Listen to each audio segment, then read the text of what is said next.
Zombie Nazi beneath দি আইস নামটা শুনেই হয়তো বুঝতে পারছেন আজ আমরা কি নিয়ে কথা বলতে যাচ্ছি। এই এক্সপ্লেনারে সবাইকে স্বাগত।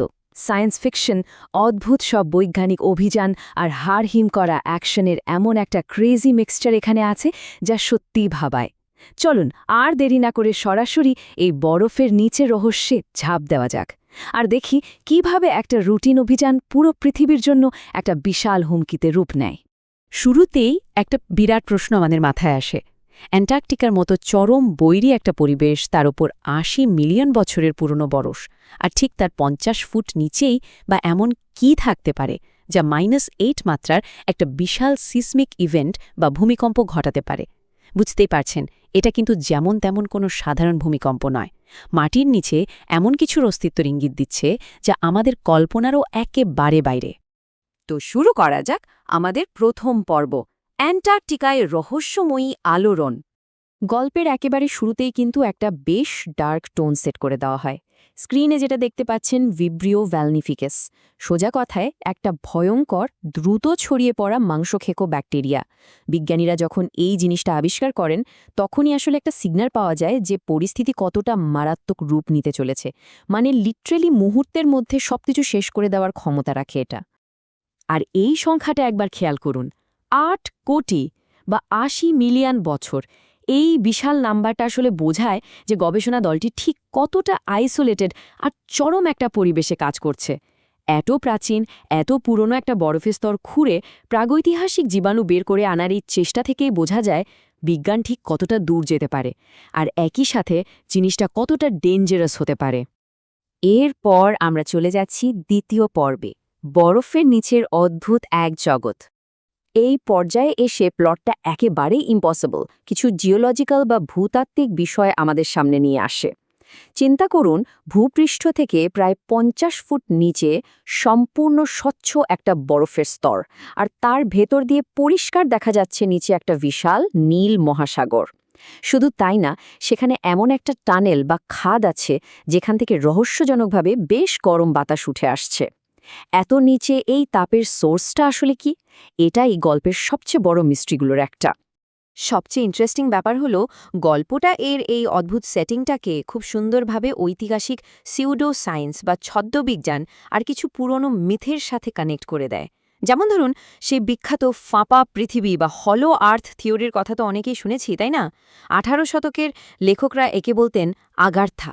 এই মিথটাকে ব্যবহার করেই পুরো কাহিনীটাকে একটা অন্য মাত্রায় নিয়ে যাওয়া হয়েছে। এখন আমরা প্রবেশ করছি গল্পের অন্যতম শ্বাসরুদ্ধকর অংশে, তৃতীয় পর্ব, ভয়ঙ্কর নাৎসি বেস।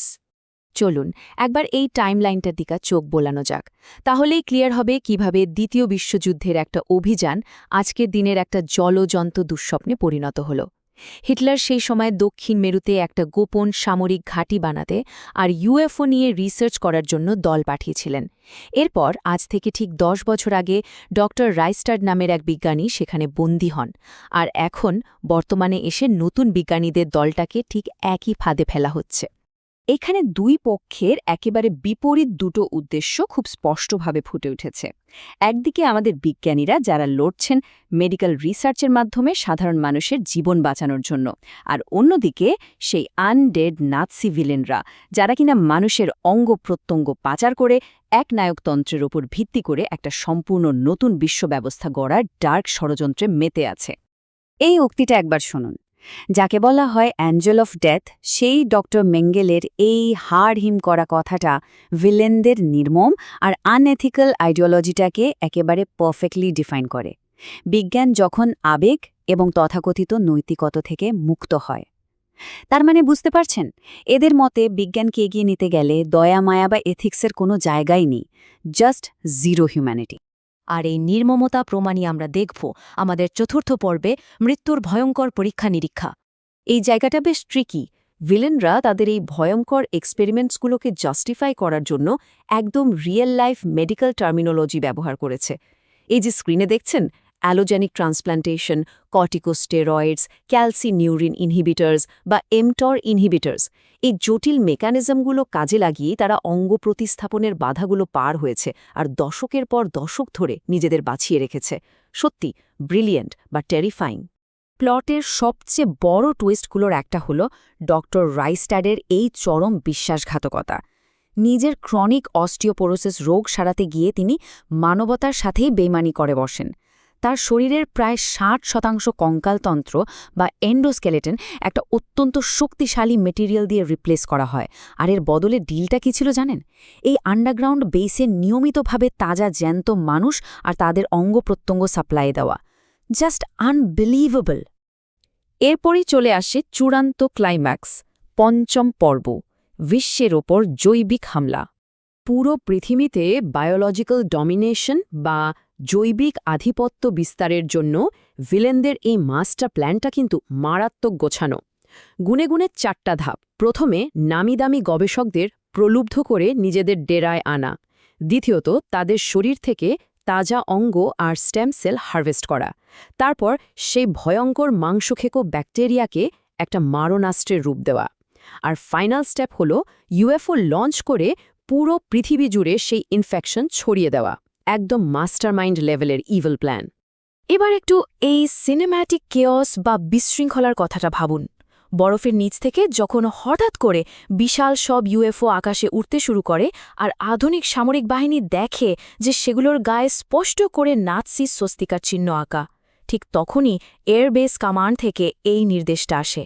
এত দশক ধরে মাটির নিচে লুকিয়ে থাকা একটা শক্তি যে কতটা পাওয়ারফুল হতে পারে সেটা মডার্ন মিলিটারিকেও পুরোপুরি হকচকিয়ে দেয়। এরপরের ঘটনাগুলো ঘটে চোখের পলকে, একদম রুদ্ধশ্বাস অ্যাকশন। বিশাল এক ভূমিকম্পের ধাক্কায় পুরো বেসটা ধসে পড়তে শুরু করে। মিলিটারি কমান্ডগুলোতে দেখা দেয় পাওয়ার ফেলিয়ার বা ব্ল্যাকআউট।